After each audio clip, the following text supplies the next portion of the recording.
함께 우리 예배하는 3대 가족을 주님의 이름으로 환영합니다. 이 시간 우리 마음 모아서 하나님께 함께 예배드리도록 하겠습니다. 왕이신 나의 하나님 함께 찬양하며 나아갑시다. 왕이신 나의 하나님, 내가 주를 높이고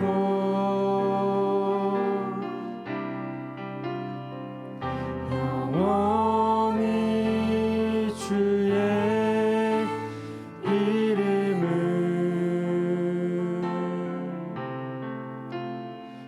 송축하리. 우리 한 번 더 왕이신 나의 하나님, 왕이신 나의 하나님,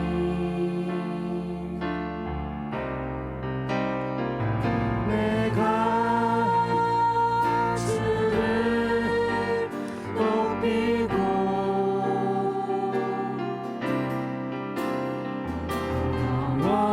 영원히 주의 이름을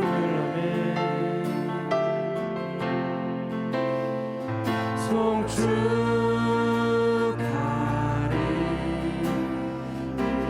다 왕이신 나의 하나님, 왕이신 나의 하나님, 내가 주를 높이고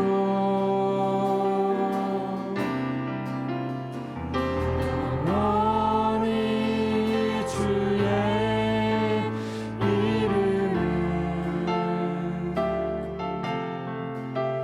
송축하리이다. 아멘. 왕이신 하나님께서 우리 예배 가운데 함께 하신 줄 믿습니다. 아멘. 예수님이 말씀하시니 함께 박수 치시면서 힘차게 찬양드립니다. 오늘도 말씀하시고 새롭게 하신 주님을 바라보며 함께 찬양드립니다. 예수님이 말씀하시니 물이 변하여 포도주 됐네.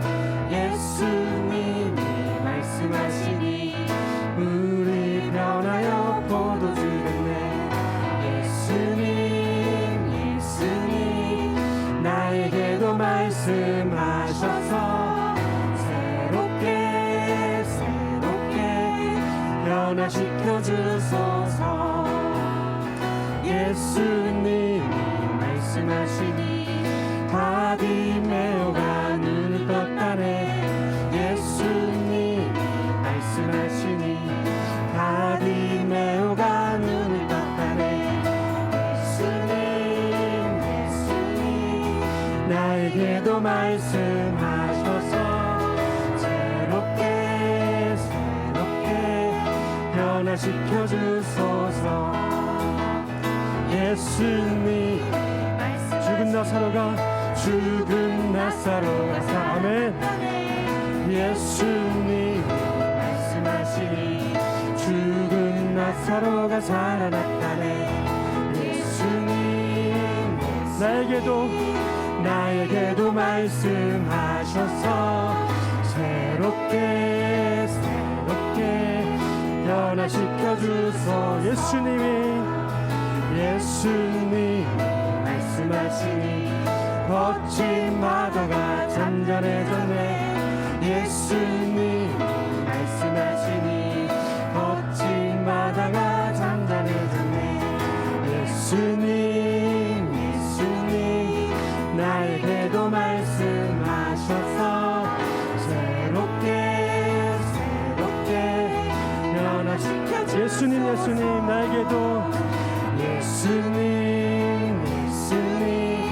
나에게도 말씀하셔서 새롭게 변화시켜 주소. 손을 높이 들고 주를 찬양. 높은 곳에 곳을 향해 주를 찬양 모든 만물들을 주를 찬양하라 왕의 왕 되신 예수 다스리시는 예수 생명 있음을 찬양해 아멘 할렐루야 할렐루야 주 찬양 할렐루야 주 찬양 생명 있음을 찬양해 할렐루야 주 찬양 할렐루야 주 찬양 생명 있음을 찬양해 너 손을 높이 들고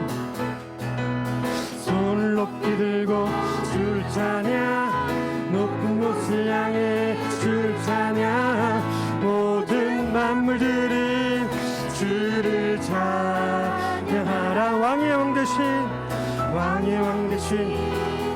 다스리시는 예수 생명 있음을 찬양해 할렐루야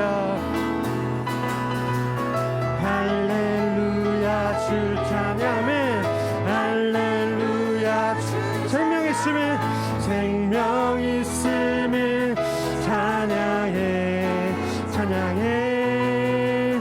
할렐루야 주 찬양 할렐루야 주 찬양 생명 있음을 찬양해 아멘. 오늘도 우리의 생명이 주님께 있음을 고백하고 인정하며 함께 찬양드리도록 하겠습니다. 주의 도를 버리고 기도하는 마음으로 찬양드립니다.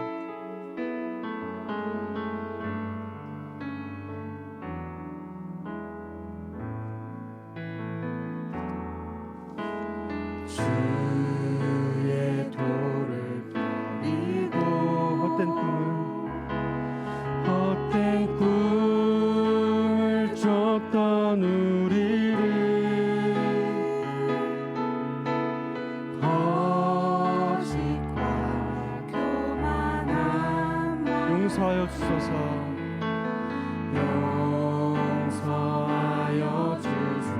하나님의 긍휼로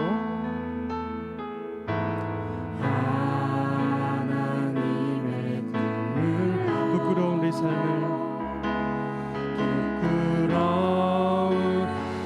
우리 삶을 덮어주소서 우리의 소망 우리의 구원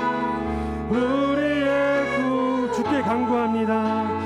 주께 간구합니다. 성령의 불러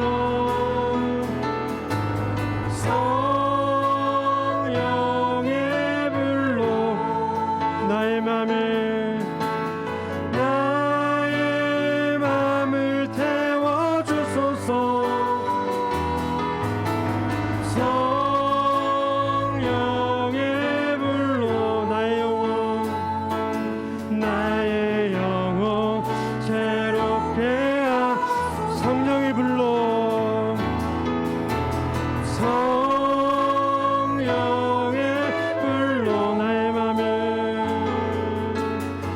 나의 맘을 태워주소서 성령의 불로 나의 영혼 새롭게 하소서 주여 우리 연약합니다. 주여 우리 연약합니다. 우린 오늘을 힘겨워합니다. 주 뜻 이루며 살기에 부족합니다. 우린 연약합니다. 주여 우린 넘어집니다. 주여 우린 넘어집니다. 오늘 하루 또 실수합니다. 주의 긍휼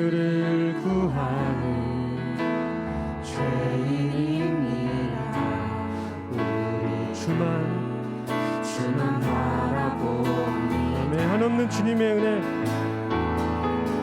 한없는 주님의 은혜, 온 세상 위에 넘치니가 가릴 수 없는 주여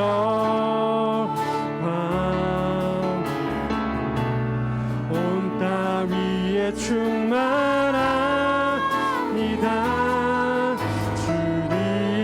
주님만이 길이 오니 우린 그 길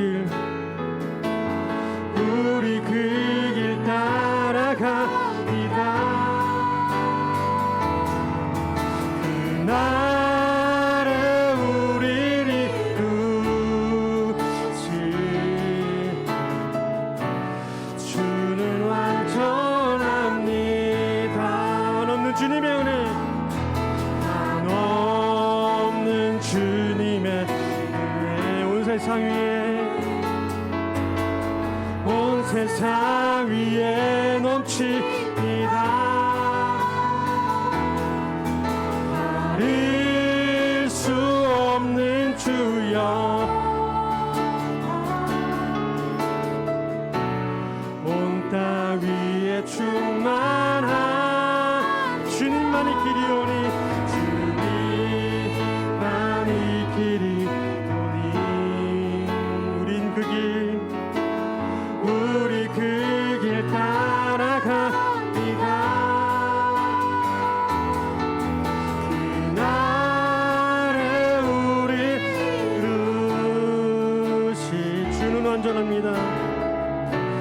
주는 완전합니다. 우리 마지막으로 불러봅니다. 주여 우린 연약합니다.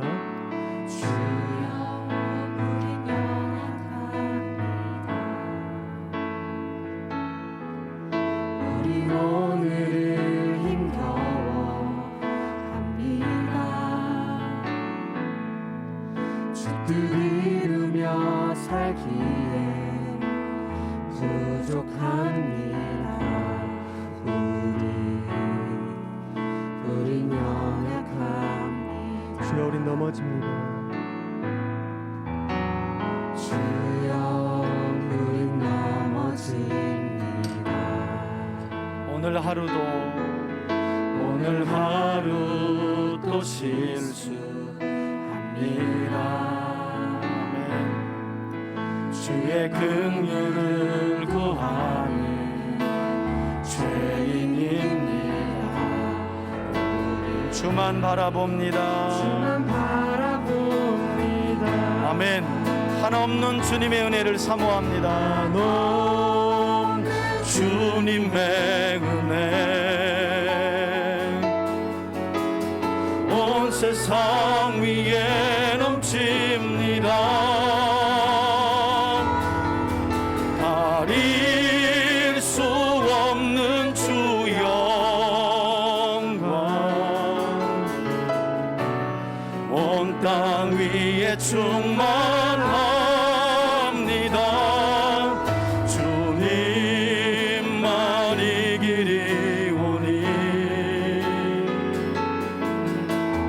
우린 그 길 따라갑니다. 그날에 우릴 이루신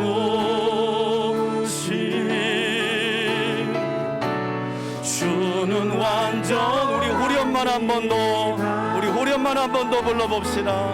한없는 주님의 은혜, 그 은혜가 우리를 이 자리에 서게 하셨습니다. 온 세상 위에 넘칩니다. 가릴 수 없는 주 영광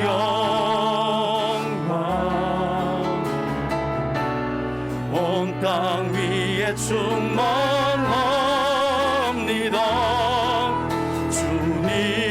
주님만이 길과 진리와 생명이신 예수님 따라 우린 그 길 따라갑니다. 그날에 우릴 하십니다.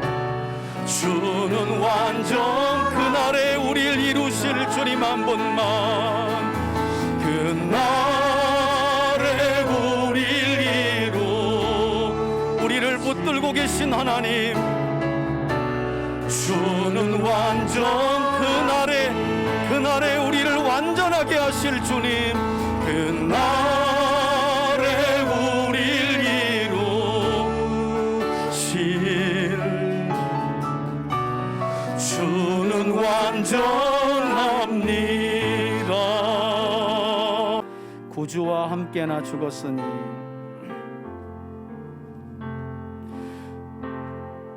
구주와 함께나 죽었으니 구주와 함께나 살았도다. 영광의 그날에 이르도록 언제나 주만 바라봅니다. 언제나 주는 날 사랑하사 언제나 새 생명 주시나니, 영광의 그날에 이루도록 언제나 주만 바라봅니다. 마음속에 시험을 받을 때와 무거운 근심에 있을 때에 주께서 그때도 같이 하사 언제나 나를 도와주시네. 언제나 주는 날 사랑하사 언제나 새 생명 주시나니, 영광의 그날에 이루도록 언제나 주만 바라봅니다. 뼈 아픈 눈물을 흘릴 때와 쓰라린 마음으로 탄식할 때 주께서 그때도 같이 가서 언제나 나를 생각하시네. 언제나 주는 날 사랑하사 언제나 새 생명 주시나니, 영광의 그날에 이루도록 언제나 주만 바라봅니다. 내 몸의 약함을 아시는 주, 못 고칠 질병이 아주 없네. 외로운 날이나 기쁜 때나 언제나 나와 함께 계시네. 언제나 주는 날 사랑하사 언제나 새 생명 주시나니, 영광의 그날에 이루도록 언제나 주만 바라봅니다.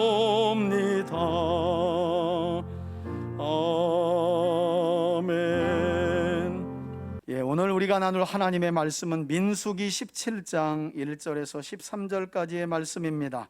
함께 교독하도록 하겠습니다. 1절을 제가 먼저 읽겠습니다. 여호와께서 모세에게 말씀하여 이르시되, 너는 이스라엘 자손에게 말하여 그들 중에 각 조상의 가문을 따라 지팡이 하나씩 취하되 곧 그들의 조상의 가문대로 그 모든 지휘관에게서 지팡이 12를 취하고 그 사람들의 이름을 각각 그 지팡이에 쓰되 레위의 지팡이에는 아론의 이름을 쓰라. 이는 그들의 조상의 가문에 각 수령이 지팡이 하나씩 있어야 할 것임이니라. 그 지팡이를 회막 안에서 내가 너희와 만난 곳인 증거계 앞에 두라. 5절입니다. 내가 택한 자의 지팡이에는 싹이 나리니 이것으로 이스라엘 자손이 너희에게 대하여 원망하는 말을 내 앞에서 그치게 하리라. 모세가 이스라엘 자손에게 말하매 그들의 지휘관들이 각 지파대로 지팡이 하나씩을 그에게 주었으니 그 지팡이가 모두 12이라. 그 중에 아론의 지팡이가 있었더라. 모세가 그 지팡이들을 증거의 장막 안 여호와 앞에 두었더라.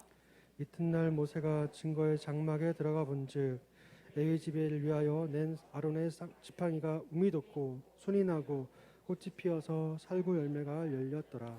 모세가 그 지팡이 전부를 여호와 앞에서 이스라엘 모든 자손에게로 가져오매 그들이 보고 각각 자기 지팡이를 집어들었더라. 여호와께서 또 모세에게 이르시되 아론의 지팡이는 증거계 앞으로 도로 가져다가 거기 간직하여 반역한 자에 대한 표징이 되게 하여 그들로 내게 대한 원망을 그치고 죽지 않게 할지니라. 11절입니다. 모세가 곧 그같이 하되 여호와께서 자기에게 명령하신 대로 하였더라. 이스라엘 자손이 모세에게 말하여 이르되 보소서 우리는 죽게 되었나이다. 망하게 되었나이다. 다 망하게 되었나이다. 가까이 나아가는 13절 함께 읽습니다. 시작. 가까이 나아가는 자 곧 여호와의 성막에 가까이 나아가는 자마다 다 죽사오니 우리가 다 망하여야 하리이까. 아멘. 예, 오늘도 하나님을 예배하는 우리 3대 가족들에게 하나님께서 말씀을 통해 참 믿음을 주시고 또 그 믿음으로부터 나오는 확신 가운데 은혜와 평강 주시길 주의 이름으로 축원해 드립니다. 여러분, 오늘 우리가 함께 살펴볼 본문은 모세오경 가운데 민수기 17장의 말씀입니다.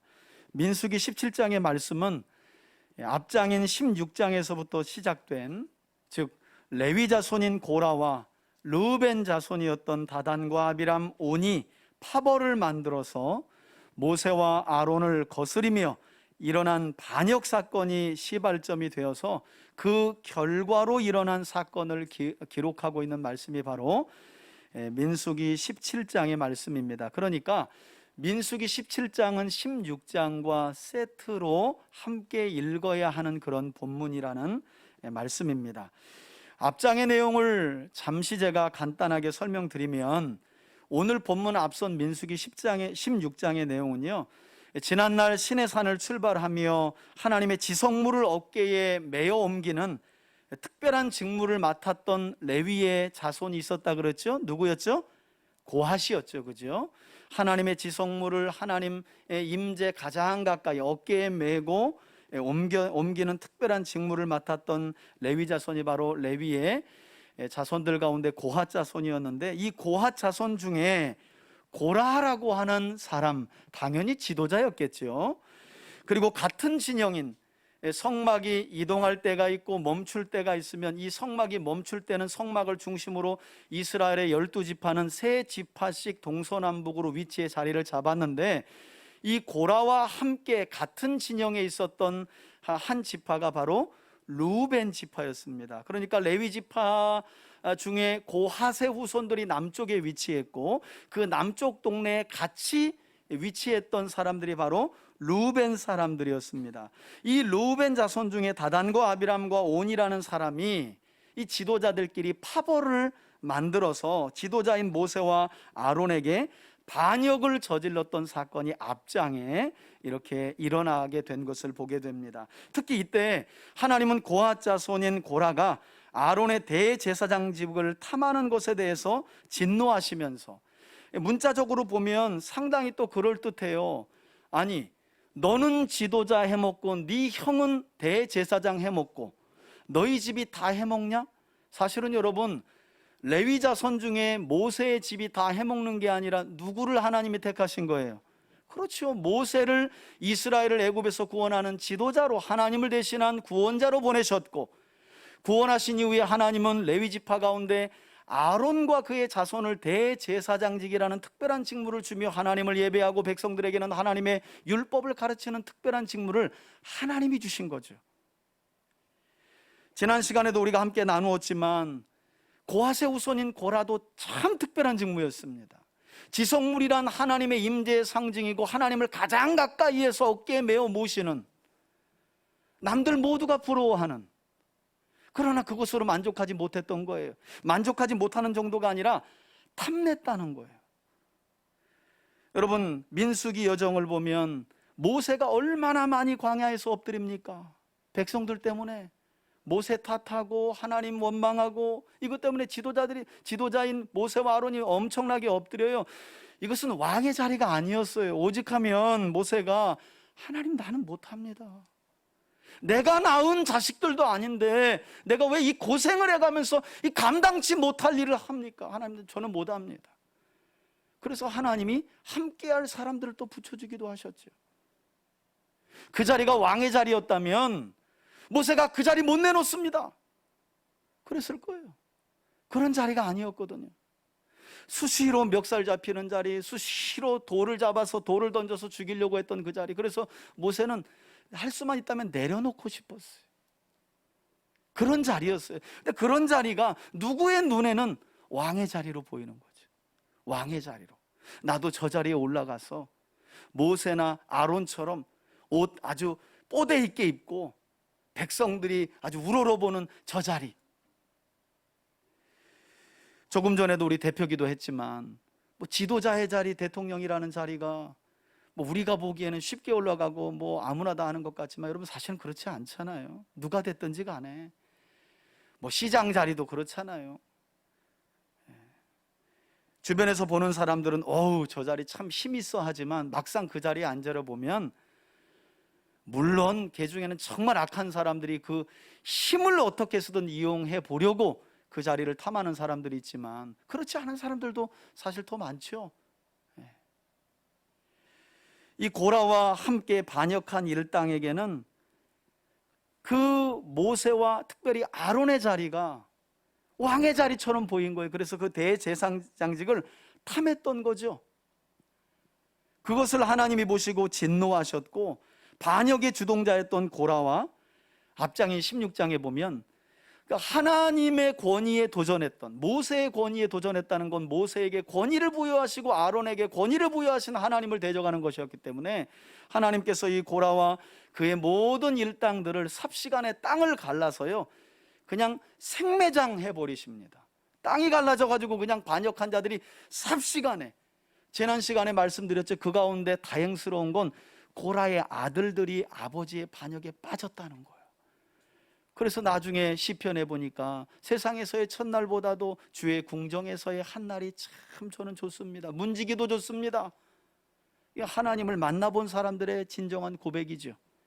아니, 하나님을 곁에서 만나면 어떻고 100m에서 보면 어때요? 하나님을 보면 그만이지. 근데 꼭 곁에 있고 싶어 하는 사람들의 목적이 뭐예요? 저 높은 자리에 나도 가고 싶다, 이런 거 아니겠어요?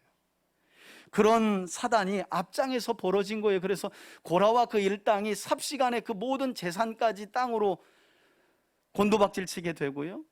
뿐만 아니라 이 고라 일당의 반역에 함께했던 250명의 지도자들이 하나님이 내리시는 불로 인해 심판을 받아서 향로 하나 남겨두고 싹 태워져 죽습니다. 이때 여러분, 앞장을 보면 대략 한 1만 5천 명가량이 죽어요. 이 반역 때문에 이 네 사람이 앞장서서 일어난 반역 때문에 1만 5천 명 가까운 사람들이 죽게 되는 거예요. 물론 그들도 그 반역에 동참했기 때문에 죽은 것이지요. 문제는 그 이후에도 이스라엘 백성들은 여전히 하나님께서 모세와 아론에게 부여하신 권위를 인정하지 않고 원망했다는 거예요. 오늘 마지막 절도 그렇죠. 죽게 됐다, 다 죽게 됐다, 망하게 됐다. 중간에 뭐라고 말해요? 너희들 망하지 않게 하려고 지금 내가 이 일을 하고 있는 거야 라고 말을 해도 다 죽게 됐다, 망하게 됐다, 하나님이 우리 죽이시려나 보다. 참 이 죄의 본성을 가진 인간이 갖는 하나님에 대한 오해는, 이건 하나님의 은혜가 아니면 잘 안 걷어지는 것 같아요. 안 걷어져요, 안 걷어져. 결국 하나님의 권위를 끝까지 인정하지 않고 원망을 하게 되는데요. 그래서 하나님은 당신의 권위를 아론에게 부여하셨다는 사실을 입증하기 위해서 아론이야말로 하나님이 기름 부어 세운 대제사장이라는 것을 하나님이 그 정당성을 입증하시기 위해서 어떤 명령을 내리시고 그 명령이 어떻게 이루어지는지가 오늘 본문의 내용이에요. 자, 1절을 한번 보세요. 자, 하나님께서 아직도 원망하고 있고 대제사장직을 탐하는 이 고라자손과 반역자들에게 하나님께서 더 이상 원망이 그치고 그들이 죽지 않도록 하시기 위해서 놀라운 기적 사건을 일으키세요. 먼저는 모세에게 말씀하시죠. 여호와께서 모세에게 말씀하여 이르시되 2절입니다. 너는 이스라엘 자손에게 말하여 그들 중에서 각 조상의 가문을 따라 무엇을 취하라고요? 예, 지팡이 하나씩을 취하되, 모세 보고 각 지파별로 12지파의 지도자가 있는데 이 12명에게서 지팡이 하나씩을 취하래요. 곧 그들의 조상의 가문대로 그 모든 지휘관에게 지팡이 12를 가져와서 그 사람들의 이름을, 그러니까 12지파 지휘관들의 이름을 그 각각의 지팡이에다가 이름을 쓰라는 거예요. 누구 지팡이인지.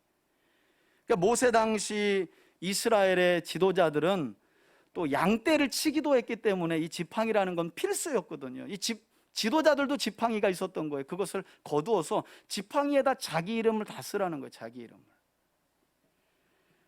여러분, 출애굽기 4장을 보면 하나님께서는 모세가 이스라엘 백성들에게 가기를 꺼려하자 마침내 430년 만에 아브라함의 후손인 이스라엘 백성들을 구원하시기 위해 하나님이 대리자로 모세를 보내는데 모세가 못 간다는 거예요. 나는 뭐 언변도 없고 바로 왕은 권세가 얼마나 큰데 저 같은 사람이 바로 왕을 찾아가서 이스라엘을 구원해낼 수 있겠습니까? 하고 거부해요. 하나님이 보내는데 모세가 안 가요.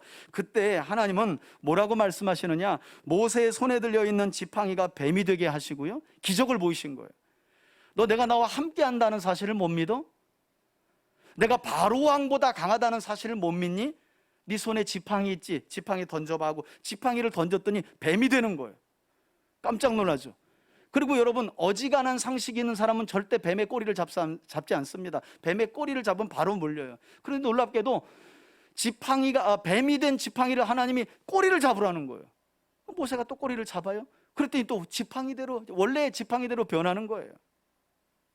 하나님께서 이 신비한 기적을 왜 보여주셨냐면, 거봐, 내가 너를 택했고 너와 함께하니 두려워하지 말라는 거예요. 나의 능력이 모세 너와 함께하니 떨지 말라는 거예요. 바로왕 앞에 서서 겁먹지 말라는 거예요. 그 증표로 하나님은 모세 손에 들린 지팡이가 뱀이 되게 하시고 거꾸로 뱀이 된 이 지팡이가 지팡이로 돌아오는 그런 이적을 보여주셨다는 거예요. 하나님이 모세와 함께한다는 사실을 기억하라고. 이와 같이 지팡이를 통해서 모세와 함께 계신 하나님, 그리고 그에게 부여하신 권위를 징표로 보여주셨던 하나님께서, 여러분 오늘 본문에 보면 12지휘관들 중에서 하나님이 과연 누구를 제사장으로 택하여 부르시고 세우셨는지, 누구에게 하나님의 권위를 부여하셨는지를 또 다른 표징으로 오늘 본문 안에서 보여주고 계시다는 거예요. 자, 그래서 이어지는 3절을 보실까요? 3절에 보니까 레위의 지팡이에는 누구의 이름을 쓰라고요? 예, 아론의 이름을 써라. 지금 이스라엘의 12지파의 지도자들 뿐만 아니라 백성들이 왜 대제사장직을 아론만 하느냐, 이거에 대한 원성이 그치지 않고 불만을 가졌던 거거든요. 그래서 지팡이 12를 취했잖아요. 하나님은 레위 지팡이에 아론의 이름을 써라. 이는 그들의 조상의 가문에 각 수령이 지팡이 하나씩 있어야 할 것임이라. 그리고 이렇게 모아진 12개의 지팡이들은 어디에 놓아두라 그래요? 4절에 보니까 이 지팡이를 하나님의 임재의 상징인 성막 안에, 그것도 지성소 안에 있는 하나님이 이스라엘을 만나주시겠다고 한 그곳 증거궤 앞에다가 두어라 라고 말씀하세요. 여러분, 언약궤 증거궤는 하나님이 계신 곳을 상징하는 그런 지성물이거든요. 그러니까 하나님 앞에다가 두어라, 이런 말과 같은 거예요. 언약궤 앞에 두어라는 말은. 그러면서 뭐라고 말씀하십니까? 5절에 보니까 내가 택한 자의 지팡이에는, 이 마른 막대기 같은 지팡이에서 뭐가 난다고요? 예, 싹이 나리니 그래요. 싹이 나리니, 이것으로, 즉 마른 지팡이에서 생명을 상징하는 싹을 돋게 하는 표징을 통해서 아론을 대제사장으로 세우신 권위의 정당성을 입증하여 하나님은 이스라엘 자손이 너희에 대하여 계속 쏟아내는 어떤 말을 멈추게 하시겠대요. 여러분, 오늘 본문에서는 원망이라는 말이 2번이나 강조되고 있습니다. 하나님이 이 아론의 이 막대 지팡이에서 싹이 나고 um이 나고 꽃이 피고 열매를 맺게 하신 건 이 원성을 그치게 하시기 위함이었어요. 이 원망 때문에 백성들이 죽었던 것이거든요. 그래서 하나님의 목적은 아론의 지팡이에서 um과 싹과 꽃과 열매를 맺게 하여 내가 누구를 세웠는지를 명확하게 보임으로 더 이상은 불필요한 원망과 불평을 백성들이 하지 않도록. 왜? 그렇게 되면 하나님이 벌을 내리시니까. 그걸 그치게 하고 사람들을 살리시기 위해서 지금 이 일을 하시겠다는 거예요. 여러분, 그리고 나서 모세는 하나님께서 지시하신 말씀 그대로 순종하죠. 6절과 7절을 보세요. 모세가 이스라엘 자손에게 말하매 그들의 지휘관들이 각 지파대로 지팡이 하나씩을 그에게 주었으니 그 지팡이가 모두 몇 개라고요? 12개를 이제 모세가 순종을 한 거예요. 그 중에 아론의 지팡이가 있었더라. 7절에 모세가 그 지팡이들을 증거의 장막한, 하나님 말씀 그대로죠. 하나님의 임재의 상징인 언약궤 앞에다가 지팡이 12개를 딱 나열한 거예요. 하나님이 누구에게 기름을 부어 이 제사장직이라는 특별한 직분을 주었는지, 그럼 하나님이 스스로 하나님의 정당성을 입증하도록 한번 두어보자. 하나님 그렇게 말씀하셨으니까. 자, 그런 후에 어떤 일이 벌어지게 되느냐? 8절 이후가 오늘 본문에서 중요하죠. 이튿날 하룻밤 사이에, 여러분, 지팡이는 살아있는 나무예요, 죽어있는 나무예요? 당연하죠. 또 지팡이는요, 오래 죽은 뒤에 오랫동안 말라서 단단해야 또 지팡이 역할을 해요. 거기에서 um이 돋고 싹이 나고 꽃이 피고 열매가 난다는 건 있을 수 없는 일이에요. 그런데 그 있을 수 없는 일을 하나님이 행하셨다는 거예요. 자, 8절 보세요. 하룻밤 사이에 어떤 일이 벌어집니까? 모세가 증거의 장막에 들어가 본즉 레위 집을 위하여 낸 누구의 지팡이에? 아론의 지팡이에 동그라미 치세요. um이 돋고 순이 나고 꽃이 피어서 어떤 열매가 열렸다고요? 살구 열매가 열렸더라. 여러분, 히브리어로 샤케드라는 말은 살구나무보다는 아몬드나무라고 번역을 해야 맞아요.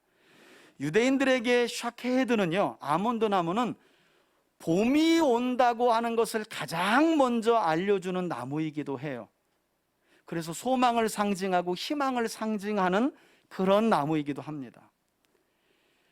여러분, 예레미야서 1장을 보면 하나님께서 예레미야 선지자에게 아몬드 나무, 이 샤케드를 가지고 언어 유희로 말씀하시는 장면이 나오는데, 히브리어로, 그러니까 샤케드라는 말은 아몬드 나무고요, 쇼케드라는 말은 지켜본다, 이런 뜻이 있어요. 그래서 샤케드, 쇼케드는 우리가 듣기에는 비슷한데 하나는 아몬드 나무, 하나는 지켜보다라는 뜻이 있어요. 이 두 단어를 가지고 하나님께서 예레미야 선지자에게 언어 유희로, 쉽게 언어 유희는 말장난이라고 우리가 부르는데, 그걸로 하나님의 말씀을 전하는데 뭐라고 하냐면, 예레미야야, 네가 무엇을 보느냐? 다시 말해서 네가 무엇을 쇼케드 하느냐? 그랬더니 예레미야가 보았던 건 이 아몬드 나무였거든요. 그래서 뭐라고 하냐면, 하나님, 제가 샤케드를 쇼케드 하고 있습니다. 우리 성경에는 그렇게 안 나와요. 아몬드 나무를 보고 있습니다, 살구나무를 보고 있습니다. 그러니까 그 안에 담겨진 언어 유희가 잘 전달이 안 돼요. 제가 공부를 해보니까 히브리어뿐만 아니라 헬라어 안에서도 예수님이 복음서 안에 상당히 많은 경우 이 언어 유희를 사용했어요. 여러분, 성경을 이해하는 데는 좀 공부가 필요합니다. 특별히 구약의 선지서들을 보면 하나님께서 언어 유희로 많이 교육하시는 경우가 있어요. 너 지금 배부르니? 나를 떠난 너는 곧 있어 배가 아플 거야. 이렇게 우리말로 언어 유희를 하듯이. 중요한 사실은 이처럼 하룻밤 사이에 죽은 나무 지팡이에서 um이 돋고 싹이 나며 꽃이 피고 열매까지 열리는 생명의 기적을 하나님이 기적처럼 나타내셨다는 거예요. 제 생각에는 이 기적으로 인해 이스라엘 백성들과, 여러분, 이 11명의 지도자들은 얼마나 뻘쭘했겠어요. 그러니까 놀랬겠죠. 일단 놀랬겠죠. 아니 죽은 나무에서 어떻게 우미 돋고 싹이 나고 꽃이 피고 이 아몬드 나무가 열렸어요. 열매가 열렸으니 얼마나 기가 막힌 노릇이에요. 근데 자기들 지팡이는 뭐예요? 매끈하더라 그런 거 아니에요. 매끈하더라. 매끈하더라. 민망도 했겠지만 저는 이런 생각을 한번 해봤어요. 아마 그 누구보다도 이 지팡이에 우미 돋고 싹이 나고 꽃이 피며 아몬드 열매가 열린 아론이 가장 놀라지 않았을까? 왜 놀랐을까요? 아론은 그 지팡이를 이미 오랫동안 가지고 다녔거든요. 그래서 누구보다도 이 자기 손에 들고 다녔던 지팡이가 죽은 막대기라는 사실을 누가 가장 확신할 수밖에 없을까요? 아론이죠. 아론. 거기에서 우미 돋고 싹이 나고 꽃이 피고 열매가 열렸으니 얼마나 기가 막힐 노릇이에요. 아론이 아마 제일 놀랐을 거예요. 아니 분명히 죽은 막대기 나무를 가지고 다녔는데 하룻밤 사이에서 이 잘린 막대기가 살아난 거예요. 그러니 얼마나 아론이 놀랬겠어요. 그리고 한편으로 저는 하나님께서 이 신비한 기적을 통해 아론의 권위에 도전하는 사람들에게 교훈을 주려 할 뿐만 아니라 이 기적은, 그리고 이 표징은 대제사장이었던 아론 자신에게도 하나님께서 교훈을 주시기 위한 한 방편이 아니었겠는가 하는 생각까지 해봐요. 무슨 말인가 하면 하나님께서 하늘로부터 권위를 부여하지 않으시면 대제사장으로 기름 부어 세워진 아론이라도 한낱 죽은 막대기와 같다는 거예요. 하나님이 함께 하시지 않으면 한낱 아론이라도, 하나님이 특별하게 기름 부어 구별한 아론이라도 한낱 죽은 막대기에 불과하다. 그거 잊지 말라는 거예요. 아론 보고 교만하지 말라는 거예요. 그러나 하나님께서 당신의 영광을 이 죽은 막대기와 같은 인생에게 부어주시면 죽은 막대기와 같은 아론이라도 우미 돋고 싹이 나고 꽃이 피고 생명의 열매를 맺을 수 있다는 것을 기억하라는 거예요. 그러니까 대제사장직 자체가 아론으로 하여금 뭐가 되게 하는 게 아니라는 거예요. 그 직분을 주신 하나님을 그가 신실하게 의지하고 믿을 때 대제사장직 아론을 통해 생명의 역사가 일어날 수 있다. 아론아, 너 그거 기억해. 그거 잊지 마. 여러분, 대제사장 아론만 그럴까요? 사실 하나님께서 당신의 영광을 덧입혀 주시기 전 우리의 모습이 이처럼 죽은 막대기와 같지 않았습니까? 우리가 그랬죠. 예수님 믿기 전에. 우리만 그런 것이 아니라 성경에 보면 믿음의 조상 아브라함도 마찬가지였어요. 하나님께서 아브라함을 부르시기 전 아브라함은요 75세에 가까운 나이까지 자녀가 없는, 그야말로 아브라함과 그의 아내 사레는 창세기 11장 12장 등장 마지막 족보를 보면 둘 다 마른 막대기로 등장해요. 아브라함은 75세였고 사라는 65세였는데 자식이 없었더라. 오늘 본문으로 비유하자면 그 둘은 하나님의 부르심을 받기 전 마른 막대기였다, 이런 표현인 거예요. 마른 막대기였다. 이처럼 마른 막대기였던 아브라함과 사라가 어떤 인생으로 탈바꿈합니까? 75세의 나이에 하나님의 부르심을 받고 내가 너를 복의 근원 삼겠다는 하나님의 놀라운 부르심 이후에 아브라함과 사라 사이에 약속의 자녀인 이삭이 태어나게 되고, 말 그대로 우미 돋은 거죠.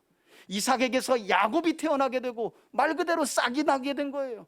야곱에게서 12아들이 꽃이 피게 된 거죠. 그 12아들로부터 어떤 민족이 세워져요? 이스라엘 민족이 그야말로 열매가 열린 거예요. 할렐루야. 하나님이 함께 하시니 죽은 막대기 같은 인생인 아브라함과 사라도, 그리고 오늘 도전받고 있는, 권위에 도전받고 있는 아론도 마찬가지라는 거예요. 여러분, 혹여 우리 가운데 자신을 이렇게 마른 막대기와 같은 인생으로 생각하고 계신 분들이 계시다면 다시 한번 여러분 안에 계시는 생명을 창조하시는 주권자이신 예수님을 믿음으로 바라볼 수 있기를 바라고요. 그래서 여러분들의 삶 속에 다시금 생명을 만들어내시는 하나님의 은혜로 우미 돋는 인생, 싹이 돋는 인생, 꽃이 피는 인생, 열매 맺는 복된 인생 될 수 있기를 주의 이름으로 축원해 드립니다. 여러분, 믿으셔야 합니다. 우리가 하는 게 아닙니다. 우리 안에 와 계신 생명 그 자체이신 하나님이 이미 죽은 막대기와 같은 우리를 택하셨고 우리 안에 와 계신 줄 믿습니다.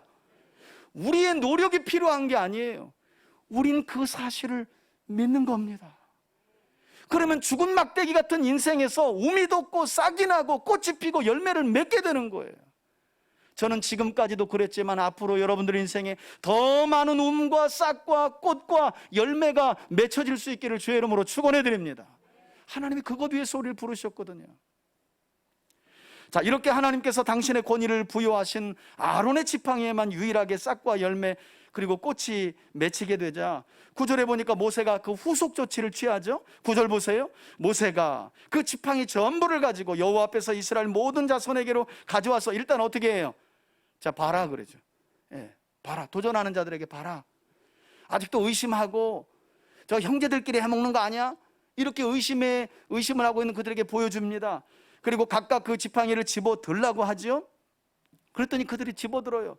그리고 이때 10절에 보니까 여호와께서 또 모세에게 뭐라고 말씀하시느냐, 아론의 지팡이는 아론이 가져가지 말고 그건 표징과 하나님의 분명한 뜻이 담겨진 그런 기적과 표적이 일어난 지팡이니 그것을 도로 어디다 가져놓으라고요?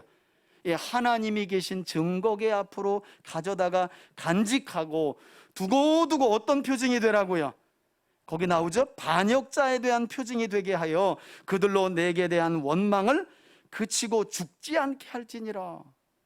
그러니까 6절에도 나오고 10절에도 나오지만 하나님이 괜히 심심해가지고 이것들 보게 한번 볼래? 한 게 아니에요, 여러분. 제발 원망과 원성을 백성들이 그치고 하나님이 부여하신 권위를 인정하며 순종하여 약속의 땅으로 가기를 원하셔서 더 이상 벌 주기 싫고 원성과 원망하고 불평하는 백성들에게 벌을 내리기 싫어서 명확하게 보여주신 거예요. 자, 봐라. 아론을 내가 택하여 제사장으로 세우지 않았느냐 하고 그의 죽은 막대기 지팡이에서 움과 싹과 꽃과 열매를 내게 하신 거예요. 그리고 그것을 11 지도자들과 모든 백성들이 목격한 거죠. 그럼 이제 원성을 안 하고 세운 지도자들의 권위를 인정하고 따라가면 되잖아요. 그런데 맨 끝에 보시라니까요. 그렇게 안 돼요, 잘. 11절 그랬더니 모세가 곧 그같이 하되, 모세는 하나님의 말씀대로 합니다. 자기에게 명령하신 대로 행했더라. 여러분, 제가 조금 전에도 말씀드렸잖아요. 6절 말미에서도 하나님께서 이미 말씀하셨지만 이것은 이스라엘 백성들을 살리기 위한 은혜의 방편이었다니까요. 제발 죽지 말라고. 더 이상 하나님의 뜻을 거스려서 너희들 자신이 죽지 말라고 원성하는 말을 그쳐서 약속의 땅인 가나안 땅으로 가자고, 그런 하나님의 마음이고 하나님의 심정이고 사랑과 은혜의 방편이었다니까요. 여러분, 그런 점에서 우리는 죽은 막대기에서 싹과 꽃을 그리고 생명의 열매를 맺으신 구약의 이 하나님만 알고 있는 게 아니잖아요. 우린 이사야 선지자가 예언했던 것처럼 이사야서 11장에 보니까 이새의 줄기에서 먼 훗날 한 싹이 날 것인데 하고 또 싹 얘기를 하네요. 거기서 싹은 당연히 누굴까요? 예수님을 말해요. 그런데 성경에 한 가지 의미 드는 건요, 다윗의 줄기에서 싹이 나야 한다고 맞는 거예요. 그래야 맞아요. 그런데 왜 이새의 줄기라고 말했냐고요. 여러분, 다윗의 줄기라면 왕가에서 왕이 난다 이런 뜻이 되는 거예요.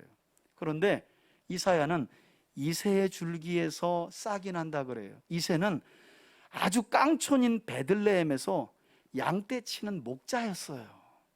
그런 별 볼 일 없고 아무것도 아닌 사람과 가문에서 하나님이 왕을 내시고 그 왕가에서 메시아를 내실 것이다, 구세주이신 예수님을 보내시겠다는 약속을 이처럼 싹으로 비유하면서 하신 거죠. 그리고 우리는 그 이새의 싹으로 이 땅에 오셔서 우리의 죄를 사하시기 위해 십자가에서 죽으시고 사흘 만에 다시 살아나신 예수님에 대한 배움도, 예수님도 우리가 알고 있잖아요. 구약의 이 죽은 막대기에서 싹만 나게 하신 것이 아니라 죄와 사망을 이기시고 사망 권세 이기시고 부활하신, 죽은 막대기에서 움과 싹과 꽃과 열매를 피우는 것보다 더 어려운 기적, 더 힘든 기적, 더 놀라운 기적을 베푸신 예수님도 우리가 믿잖아요.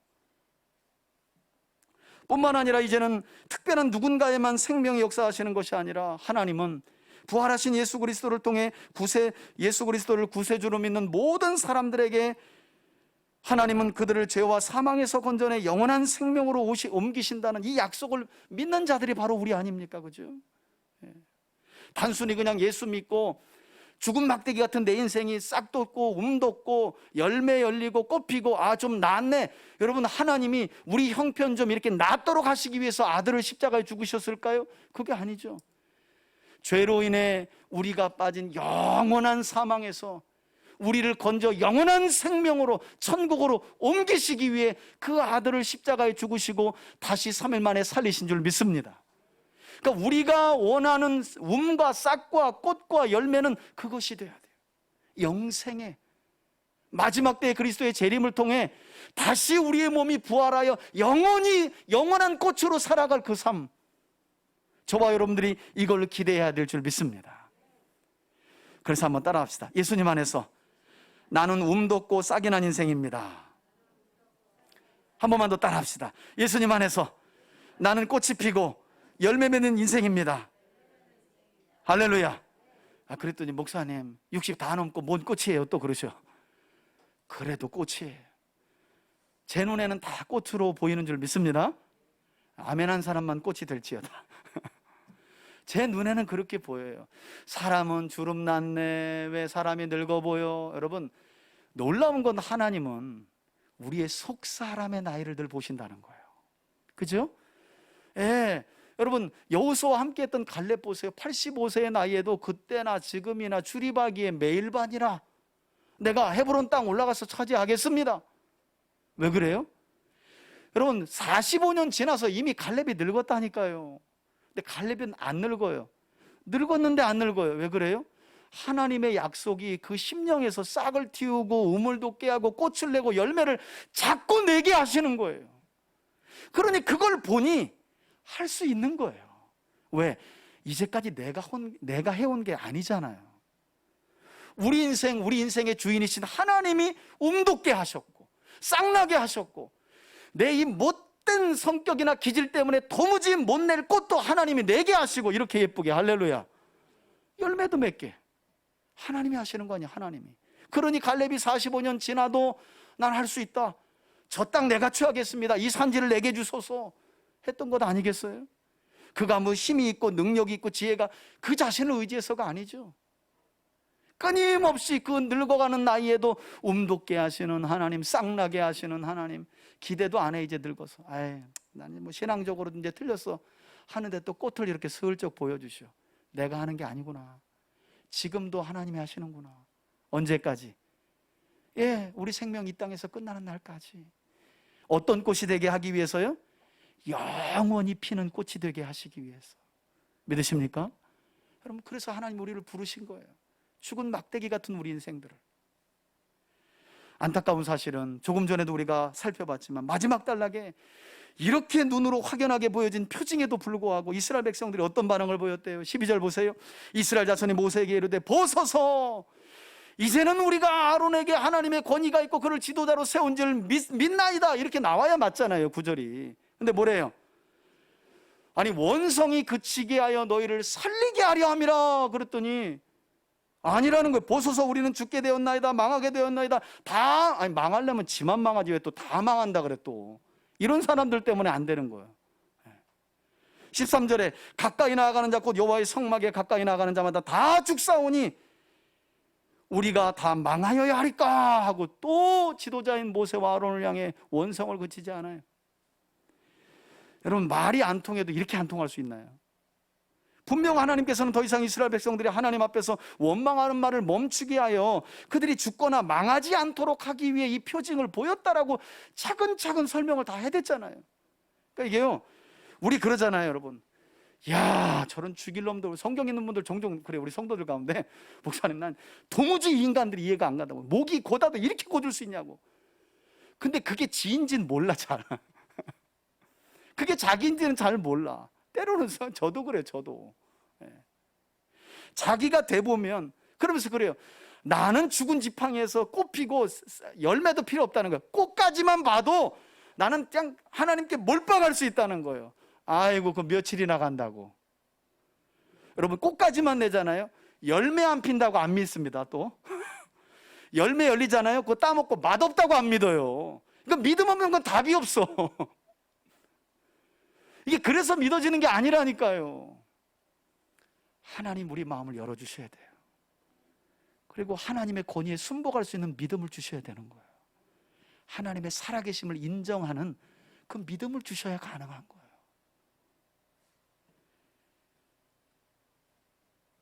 하나님이 살리시려고 했던 건데, 이처럼 누가 감히 이처럼 위험 있는 하나님 앞에 서서 죽음을 면할 수 있겠느냐고, 우리 다 죽이려고 하는 거냐고 이렇게 반문했다는 거예요. 여러분, 그래서 사실은 이 다음에 이어지는 18장에서 하나님께서 뭐라고 말씀하세요? 그런 너희들의 죄를 대제사장이 대신 짊어지고 하나님 앞에 나와서 속죄할 수 있도록 도와서 너희들의 죄가 용서받고 나와 너희가 영원히 함께 하려고 아론을 세웠던 거지, 저 자리가 왕의 자리가 아니라 너희들의 죄를 대신하여 나에게로 너희를 인도하여 속죄하는 그런 직분이 대제사장직이다. 그것이 레위인들의, 그것을 돕는 게 레위인들의 직무다. 그걸 하나님이 18장에서 설명하고 계신 거예요. 그리고 성경은 이처럼 죄를 속죄하는 제사장의 고유 직무가 영원한 대제사장으로 이 땅에 오신 참 대제사장 되신 예수 그리스도를 예표한다고 우리에게 분명하게 히브리서 기자를 통해 설명하고 있어요. 저는 우리 3대 가족 모두가 오늘 말씀을 다시 한번 마음에 잘 새길 수 있기를 바라고요. 여러분, 여기에서 말하는 권위는 꼭 영적인 권위만을 이야기하는 게 아니에요. 가정에서의 권위는 부모에게 있죠. 그래서 우리 자녀들도 잘 들어야 합니다. 가정에서 하나님께서는 부모님에게 권위를 주셨어요. 그 권위에 대해서 뭐, 왜 이렇게 말하는 건 살아계신 하나님께 대하여 뭐, 왜 하고 말하는 것과 같아요. 혹여라도 그렇게 오래 살았더라도 자녀를 잘 가르치셔야 됩니다. 여러분, 그거는 하나님께 벌 받도록 그냥 내버려 두는 것과 같아요. 나는 내 뱃속으로 난 새끼니까 그냥 뭐라고 쌍욕을 해도 참아. 그건 어리석은 거예요. 하나님이 가만두지 않기 때문이에요. 그래서 바르게 타일러야 돼요. 그렇게 하지 말아라. 엄마가 잘못한 거 있으면 네가 용서하고 사과하고, 그래서 함부로 하지 못하도록 해야 돼요. 왜? 여러분, 이건 꼭 교회에서 목사 말 잘 들어라 그게 아닙니다. 여러분들이 세상에서의 삶을 살아가면서 직장에서 상급자면 하나님이 권위를 부어줘서 거기 자리에 세운 거예요. 못마땅하더라도. 그래서 신약 성경에 뭐라 그래요? 하나님, 예수님 섬기듯이 섬기라 그러잖아요. 혹여라도 높은 자리에 있는 자는 그보다 더 높은 자리에 계신 하나님 기억하면서 낮은 자리에 있는 자들을 배려하고, 이게 그리스도인들의 삶이죠. 권위에 대해서 순복하는 거, 그리고 따라가는 거. 저는 오늘 말씀을 여러분들 마음에 잘 새겨서요, 무엇보다도 죄로 인해 영적인 사망 상태에 이른 마치 마른 막대기처럼 되어버린 우리 인생을 주님이 찾아오셨다는 거 기억하시고, 그래서 새 생명의 은혜로 성령 안에서 우리 인생을 움돋게 하고 계시고 싹나게 하고 계시고 꽃을 피우고 열매 맺고 계신 주님을 다시 한번 여러분들이 믿고 의지하기를 바라고요. 한 주간 삶 속에서 하나님의 주권과 섭리를 멸시하는 행위인 원망, 불평, 우리 자녀들은 부모님들 원망하지 마세요. 나중에 부모님 돼보면 다 그럴 만한 이유가 있었구나 하고 인정이 돼. 인정. 직장에서 혹여라도 모난 직장 상사를 두신 분들이 계시다면 예수님이다 하고 모셔보세요. 그 모난 직장 상사의 마음도 때가 되면 하나님이 바꿔주셔요. 그게 그리스도인들의 삶이라고 성경이 이야기합니다. 교회 안에서는 당연히 목회자죠. 하나님이 세우신 권위에 순종하고, 또 목사님이 세운 리더자들에게 순종하고, 그래서 그 권위를 인정하며 함께 아우러져 가는 거지. 자기 마음에 들면 순종, 내 마음에 안 들면 안 순종. 오늘 말씀 다시 한번 저와 여러분들의 마음에 새겨서 한 주간과 우리 남은 삶에 하나님의 주권과 섭리를 멸시하는 원성의 말이 우리 입에서는 더 이상 나오지 않기를 바라고요. 오직 사망과 권세를 깨트리시고 영생하는 부활의 꽃이 되셔서 우리 인생을 영원히 피는 꽃이 되게 하시기 위해 우리에게 오신 예수님, 할렐루야. 여러분, 기대가 좀 되지 않습니까? 안 되더라도 이 시간 좀 해보세요. 우리 육신은 결국 때가 되면 늙고 병들어 죽지만 다시금 죽지 않는 부활의 몸으로 만들어 영원히 꽃피게 하실 그 예수님, 그 예수님으로 인해 한 주간도 힘내시고 소망을 갖고 사시고, 힘들고 어려울 때 그 돋고 싹나고 죽은 막대기에서도 생명을 만들어내신 그 하나님 의지하며 승리하는 우리 3대 가족들이 되시길 주의 이름으로 축원해 드립니다. 아멘. 이제는 우리 주 예수 그리스도의 은혜와 하나님 아버지의 사랑과 성령의 교통하심이 죽은 막대기와 같은 우리 인생에 찾아오셔서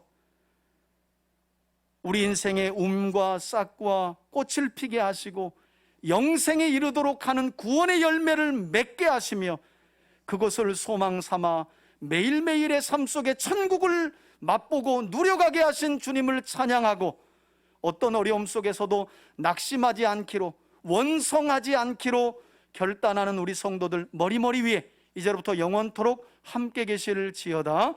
아멘.